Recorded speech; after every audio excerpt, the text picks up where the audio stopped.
Thank you. First, let me thank the organizers of this, I think, very important and very timely conference. I'm honored to be on a panel like this. And I know you all realize you're seeing not only the bipartisanship that was mentioned, but you're seeing leadership from our Congress, administrations past and present, from our military, and from our intelligence agencies and law enforcement. So you have an entire spectrum here that feels the same way. I think what you're going to hear up here is a continuous set of comments, much like you've heard already. The need to remove the MEK from this list of terrorists, the need to support the opposition groups and understand who they are. I want to begin a little bit by maybe giving a military perspective, because obviously that's my role and my experience in all this. I was the commander of U.S. Central Command, and before that the deputy commander back in the mid to late 90s to the year 2000, as was mentioned. We were following what was then called the dual containment policy, the dual containment of Iraq and Iran. What was confusing, I think, for me is I clearly understood the containment of Iraq and the measures we had to take. I didn't quite understand Iran, because although we had a stated policy, there weren't any clear containment measures we were involved in. 14 years ago, 1997, I think we began to believe something that has never come to pass, but we've clung to it since then.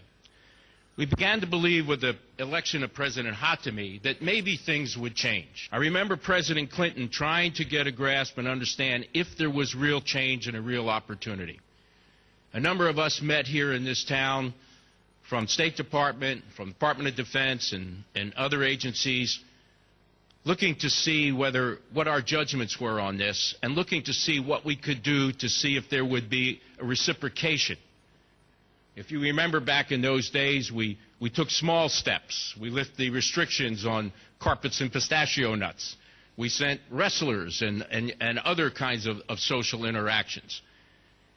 And unfortunately, there was no reciprocation. I have many friends in the region and maintain friendships with the senior leadership out there. I can tell you that those occasional trips by President Ahmadinejad and others across may on the surface appear to be friendly, but as one senior leader told me on the other side of the Gulf, there's always a point of making a final, not-so-veiled threat about support for the U.S. or alliances or relationships and what that means in the region. It's clear that this regime in Iran has always sought to be a hegemon in that region, to be dominant in that region. And the activities of their intelligence service, the MOIS, the threats they've made, the support, as was mentioned, by other groups in the region that clearly are terrorist groups, continues on, unabated, even today.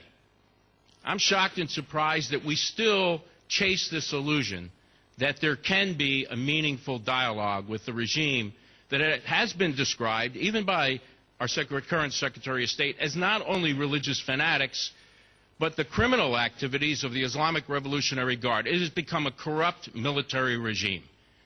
And the greatest influence is now become the Islamic Revolutionary Guard. It has become an oppressive military regime commingled with religious fanaticism. I can't imagine anything worse. And we have an opportunity, and we just had one when this opposition was in the streets, and we missed it.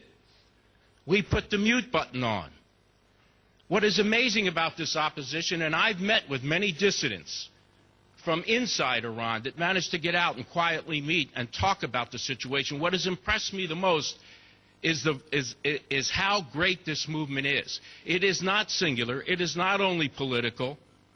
It goes across the entire spectrum of Iranian society. Women's groups, journalists, ethnic groups, workers' groups.